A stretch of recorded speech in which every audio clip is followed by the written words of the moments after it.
अस्सलाम वालेकुम फार्मर भाइयों। आज की वीडियो में जो पैकेज आपको बताने वाला हूं ना, ये आज तक आपको किसी ने नहीं बताया होगा।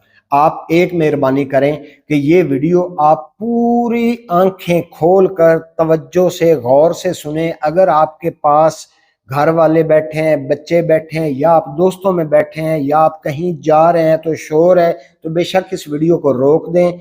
जहां आप अकेले हूं और ज़हनी तौर पर बिल्कुल फिट फाट हूं, उस वक्त आपने ये वीडियो देखनी है, क्योंकि इस वीडियो के अंदर जो चीज़ें मैंने आज आपको बतानी है ना, आज तक आपको किसी ने बताई नहीं होंगी। क्योंकि जो पैकेज मैं बताने वाला हूं, ये वीडियो बड़ी अहम है। मेरे फार्मर भाइयों, आप हर फसल काश्त करते हैं, फिर आप मेरी वीडियो देखते हैं, देखकर मुझे कमेंट करते हैं कि आजम भाई यहां पर आपने क्या कहा था, यहां पर हमें समझ नहीं आई है। मेरे भाइयों, आज मैं आपको उस फसल के बारे में बताने वाला हूं जो अनकरीब आप 10-15 दिन में या इसी हफ्ते में काश्त करने वाले हैं। वो फसल कौन सी है? वो फसल है चावल की, वो फसल है मुंजी की। आपको मुंजी की पनीरी से लेकर मुंजी को काश्त करने तक, मतलब कि नर्सरी तैयार कैसे करनी है, पर एकड़ बीज कितना डालना है, बीज कौन सा डालना है, और जब आप पनीरी काश्त करते हैं तो या तो वो आधी पीली हो जाती है और आधी ग्रीन होती है, कहीं पर इतना इतना कद कर जाती है और कहीं पर इतनी इतनी रह जाती है। जब पनीरी जर्मिनेशन कर जाती है तो आप देखते हैं कि आपने खाद भी डाली है, गोबर भी डाला है, जमीन भी अच्छे से तैयार की, इसके बावजूद उसके ऊपर पीले रंग के निशान लग रहे हैं पत्तों के ऊपर, तो वो बड़े खतरनाक होते हैं। अगर वो पीले रंग वाले निशानों वाली आपने पनीरी काश्त कर ली ना, तो मेरी बात याद रखें कि एंड तक आपकी फसल हार्वेस्ट होने तक आपको हील्ड ही नहीं देगी। आपकी फसल आपको उतना फायदा ही नहीं देगी। आप जितना एड़ी चोटी का जोर लगा लेंगे ना, लेकिन आपका पौधा ग्रो ही नहीं करेगा। तो आज मैं आपको बताने वाला हूं कि आपने पनीरी कैसे काश्त करनी। उसके बाद मैंने आपको बताना है कि जिस वक्त आपने पनीरी जमीन में शिफ्ट करनी है ना, उस वक्त एक ऐसी खाद आपको बतानी है जिसके ऊपर खर्चा आपका बिल्कुल जीरो है। आपको डीएपी, पोटाश या किसी तरह की खाद डालने की जरूरत नहीं रहेगी। तो इसलिए मैंने गुजारिश की थी कि मेरी वीडियो आज गौर से और तवज्जो से सुने। मैं लिख कर देता हूं, अल्लाह की रहमत से इंशाल्लाह आप दूसरे फार्मर से सबसे ज्यादा फसल हासिल करेंगे, आपकी हील्ड सबसे ज्यादा आएगी और आपकी फसल तंदुरुस्त रहेगी और इतनी तेज ग्रो करेगी, इतनी तेज ग्रो करेगी कि सब लोग हैरान हो जाएंगे और आपको बकायदा आकर पूछेंगे कि भाई आपने इसमें क्या चीज डाली थी। मेरी वीडियो लंबी जरूर होती है, लेकिन मेरा समझाने का तरीका अलग है। दूसरे लोग जो हैं वो जल्दी जल्दी में कुछ इंग्लिश में बातें कर गए, कुछ अरबी में कर गए, कुछ पंजाबी में कर गए। मैं भाई सीधा साधा सा बंदा हूं, मैंने अपने तरीके से समझाना होता है। जिसको फायदा चाहिए वो मेरी वीडियो पर रुक जाए, और जिसको फायदा नहीं चाहिए, जिसके पास टाइम नहीं है, जी बिस्मिल्लाह, वो अभी से वीडियो स्किप करे और चला जाए। लेकिन जिसने फायदा लेना है और एग्रीकल्चर में कामयाब होना है, तो मेरी वीडियो पूरी गौर से वो सुनेगा, और इंशाल्लाह जो मेरी वीडियो सुनकर अमल करेगा उसको अल्लाह की रहमत से मेरी दुआ भी है, और साथ में मैं आपको दवा भी दे रहा हूं, फायदा बहुत होगा। ये थी मेरी लंबी सी तकरीर कि मैंने आपको इस वीडियो के ऊपर रोकना था। अभी मैं आपको बताता हूं कि आपने पनीरी कैसे काश्त करनी है। पनीरी की जमीन से हम शुरू कर लेते हैं कि सबसे पहले आपने कौन सी जमीन का इंतखाब करना है। जमीन इतनी पक्की आपकी होनी चाहिए कि अगर आप उसके अंदर पानी देते हैं ना, तो पानी कम से कम 1 दिन तो खड़ा रहे। इतनी पक्की जमीन होनी चाहिए। उसको आपने अच्छे से लेवल करना है और उसमें हल नहीं चलाना। याद रहे कि जमीन का हिस्सा नीचे वाला बिल्कुल पक्का होना चाहिए। उसको आपने लेवल कर लेना है। लेवल करने के बाद उसके अंदर आपने पानी छोड़ देना है 8-10 दिन पहले, कम से कम 1 हफ्ता पहले उसको पानी से भरे रखें। उसका आपको फायदा क्या होगा कि जो उसके अंदर बीज जड़ी बूटियों के हैं वो अंदर ही गल सड़ जाएंगे, कुछ जर्मिनेशन कर जाएंगे, तो वो बीज जो है आगे जाकर आपकी पनीरी के अंदर नहीं उगेगा। क्योंकि अगर पनीरी के अंदर उगेगा तो फिर आधी पनीरी होगी और आधा घास भूस होगा। ये हो गई आपकी जमीन की तैयारी। उसके बाद आपने बीज की तैयारी करनी है और उसके अंदर जो खाद डालनी है उसकी तैयारी करनी है। तो गोबर आपने तैयार करना है। आप हरगिज ताजा गोबर नहीं डालेंगे, आप पुराना गला सड़ा हुआ गोबर डालेंगे और आपने उस जमीन के ऊपर 2-2 इंच की लेयर वो गोबर की देनी है। लेकिन याद रहे कि गोबर डीकंपोज हुआ होना चाहिए। डीकंपोज कैसे होगा, उसके 2 तरीके हैं। पहला तरीका फार्मर भाइयों ये है कि जिन फार्मर के पास, जिन किसानों के पास वेस्ट डीकंपोजर है, वो वेस्ट डीकंपोजर उस गोबर के अंदर डालें और उसको कल्टीवेट करते रहें। एक बार उसके ऊपर आपने छिड़काव कर दिया या उसके अंदर सुराख करके ना, तो अंदर एक एक 2-2 लीटर उन सुराखों के अंदर वेस्ट डीकंपोजर का पानी डाल दें और ऊपर से उसको किसी चीज से ढक दें। 1 हफ्ता पड़ा रहने दें। 1 हफ्ते के बाद आपने उसको एक बार कल्टीवेशन देनी है, कल्टीवेट करना है।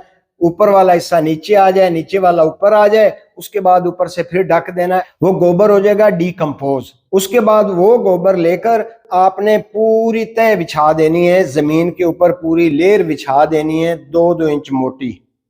दूसरा तरीका गोबर को डीकंपोज करने का ये है कि अगर आपके पास वेस्ट डीकंपोजर नहीं है तो गुड़ का पानी जो है ना, गुड़ वाला पानी, 200 लीटर पानी के अंदर 5 किलो गुड़ डालकर उसका शरबत बना लें, वो गोबर के ऊपर फेंक दें। ऊपर से कुछ जानवरों का पेशाब वो उसके ऊपर फेंक दें और उसको एक बार अच्छे से हल कर दें। 8-10 दिन पड़ा रहने दें, वो गोबर भी आपका डीकंपोज हो जाएगा। ये 2 तरीके हैं। गोबर आपने डीकंपोज करके डालना है। 2 इंच की लेयर जब आपने दे देनी है तो उसको अच्छे से लेवल देकर आपने छोड़ देना है। उसके बाद मरहला आता है आपका सीड का। आपने कौन सी कंपनी का सीड लेना है। कोई जरूरत नहीं किसी कंपनी का सीड लेने की। जो चावल आप अपने घर में खाने के लिए पसंद करते हैं वही बीज आप बना सकते हैं। बनाने का तरीका यह है कि 1 एकड़ में 4 किलो आपका बीज जाएगा। अगर आपने नर्सरी तैयार करनी है 1 एकड़ की, तो 4 किलो बीज आपने तोल कर उसके अंदर डालना है। अभी 4 की बजाय आप कर लें 4.25 या 4.5 किलो, क्योंकि आगे चलकर मैं बताता हूं कि आपने उसको इस तरह से काश्त नहीं करना है, बल्कि उसका एक छोटा सा प्रोसेस आपने करना है।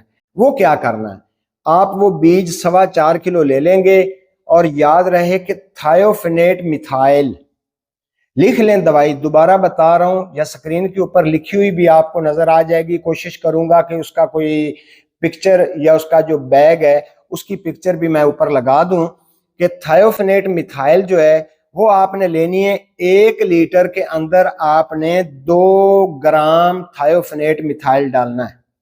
1 लीटर पानी होगा तो 2 ग्राम, मतलब कि 20 लीटर पानी है तो आपने 40 से 50 ग्राम थायोफेनेट मिथाइल उसमें डालकर अच्छे से हल कर देना है। 20 लीटर पानी के अंदर आपने 4 किलो 4.25 किलो जो आपका बीज है वो डाल देना है।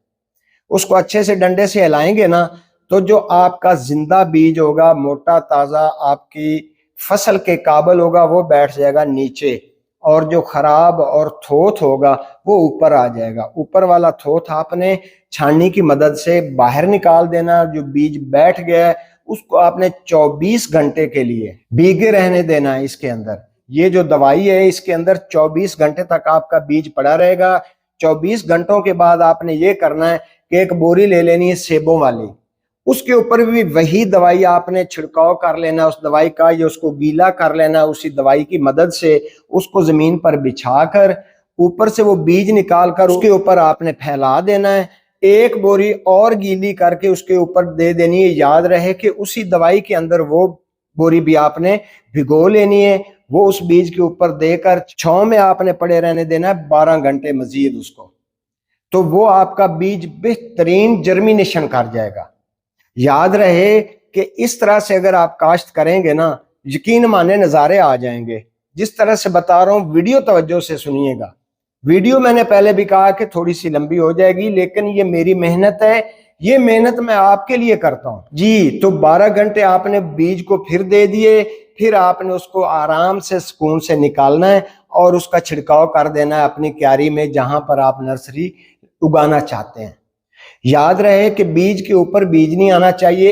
इतनी तवज्जो से आपने बीज का छिड़काव करना है कि एक एक जो बीज है वो साथ साथ बिल्कुल लगता जाए, उसमें एक तो गैप नहीं होना चाहिए या बीज के ऊपर बीज नहीं आना चाहिए।